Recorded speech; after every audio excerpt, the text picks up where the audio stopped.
Hello, hello to all you wonderful people wherever you are and whatever you're doing. Welcome to Zero Gaming. So today, I am finally going to be doing my first real stream ever, and it will be the start of a series for Final Fantasy VII Remake. Yes, Remake, the first one. And since this is my first real stream, it means all the wonderful people I'm referring to will just be people that wander in and anyone watching this video later on YouTube. It also means I do not really have that much set up yet as far as screens and overlays and fancy Twitch stuff.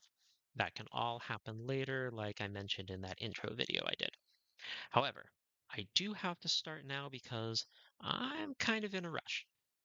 For nearly a year, I have been patiently waiting for Final Fantasy VII Rebirth to come out on PC. At the Game Awards back in December of 2024, we found out that it would be released 6 weeks later on Thursday, January 23rd. For any of you not watching this live, that was about 5 weeks ago. Yes, today is Saturday, March 1st of 2025.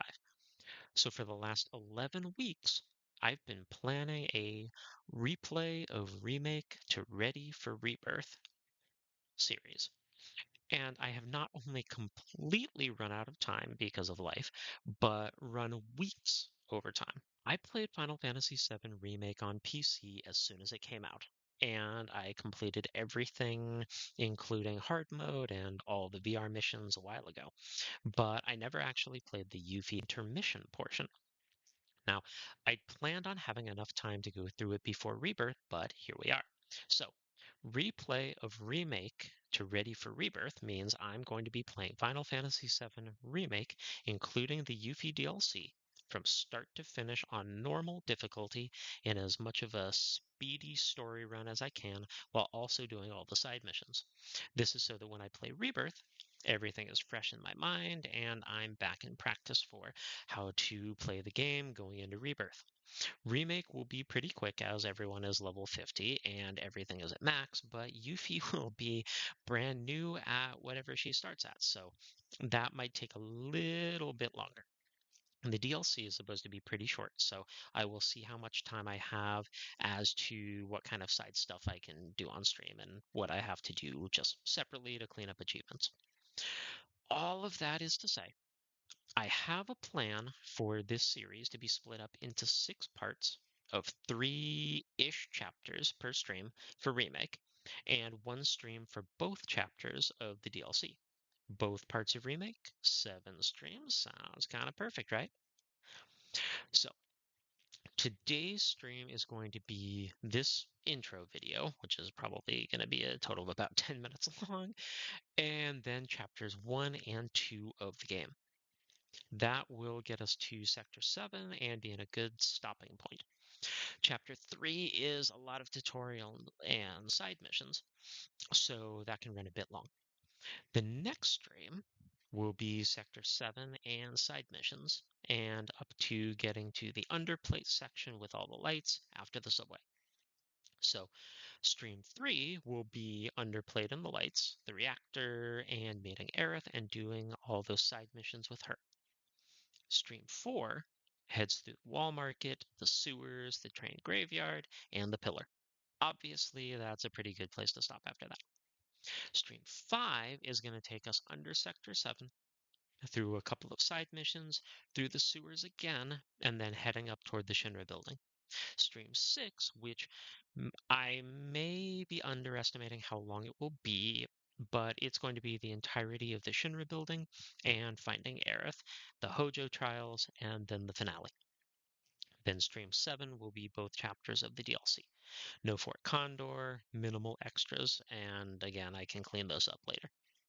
After that, I'm going to have to figure out what timing looks good and then start Rebirth as soon as possible. So, in this playthrough, will I be using any mods? Yes, I will have a few. They're not going to be gameplay mods like difficulty enhancements or easy things or things that really change the the main dynamic of the game. Um, I've had some setups for putting everyone in Advent Children outfits before, weapon mods, etc., but I am turning almost everything off for the series except for just a couple that I really like and I want to highlight in my playthrough. All of them I got from Nexus Mods, and I will include the authors of the mods and point out which mods they are when you see them. So, oh, okay. So I actually do have two gameplay mods, but I'll explain them in just a sec. So now for the mods. The Ultima Weapon OG mod. This mod turns the Twin Stinger Sword for Cloud into a pretty nice rendition of the ultimate weapon from the OG. The cool thing is that the blade changes colors dependent on the materia in the first slot. You'll see that one almost instantly. Um, okay, here's the two gameplay ones. Instant ATB Motorcycle and Invincible Motorcycle. Two mods that are fairly self-explanatory in what they do. This is supposed to be a speed run, so I want to get through the bike scenes as fast as possible. I also want to get the Jessie kiss when it comes up, and I don't want to miss it due to getting clipped one too many times during the chapter. Plus, I got the scene and the achievement legit a long time ago. These two mods are the only gameplay mods, and it's just for speed. It'll be fine when we go up against Motorball. The next one is Force Xbox button icons. Self-explanatory, I use an Xbox controller. I want to see the right buttons on there. Then we have Home Away from Home replaced with Anxious Heart. In one of the later chapters, after rescuing Aerith, you end up in her childhood room.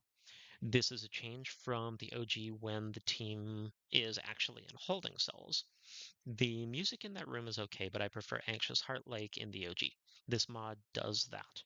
Now, note, Anxious Heart is also supposed to play in the train graveyard, but I really like the new music that they have there, so I didn't use that mod. It is available, though, if you go on Nexus. Next, Hojo test music replaced with Trail of Blood. Similar to the others, this is just adding the OG music from back in a section like it used to be. Then we have Midnight Rendezvous Acoustic. In Remake, when Aerith and Cloud head toward Wall Market, a little song plays, and it's good. But the same modder that did the other music mods that I've mentioned so far made an acoustic version of it, and it is absolutely fantastic.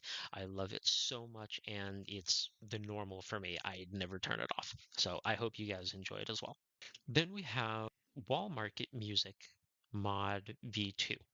This is a music mod by a different modder than the one I was talking about earlier, and this updates the music in Wall Market.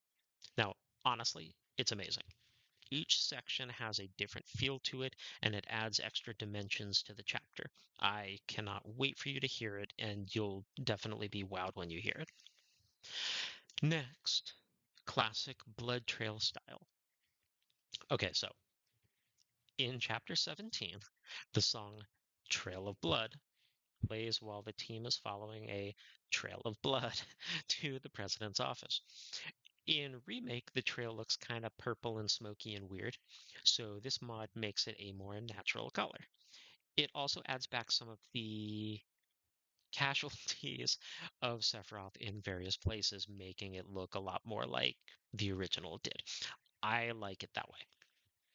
All right, and last but not least, Jukebox Field Silencer. This is a mod that's very useful for streamers or those that don't want to hear the jukeboxes.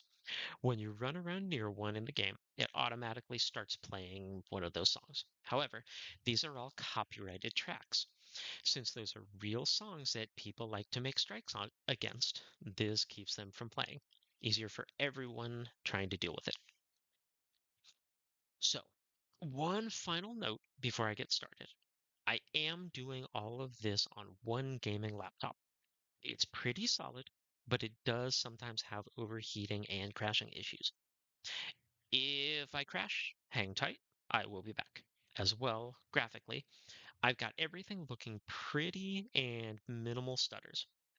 It does get kind of choppy during cutscenes occasionally. It should be pretty good, but again, I apologize for any choppiness right now.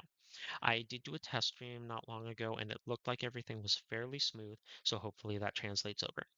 But also, my webcam is 720, and I'm pretty sure that Twitch is going to only keep my videos to a 720 version. Eventually, I plan on getting a better PC and a better setup, but that's not going to happen for a little bit. And to anyone that was wondering, yes, I was totally reading off of a script. I would not have been able to memorize it that much, although I'm usually pretty good at memorizing things. So, yes, that was a manuscript for me to read so that I wouldn't forget anything and have to remake this a second time. Anyway, let's jump on in.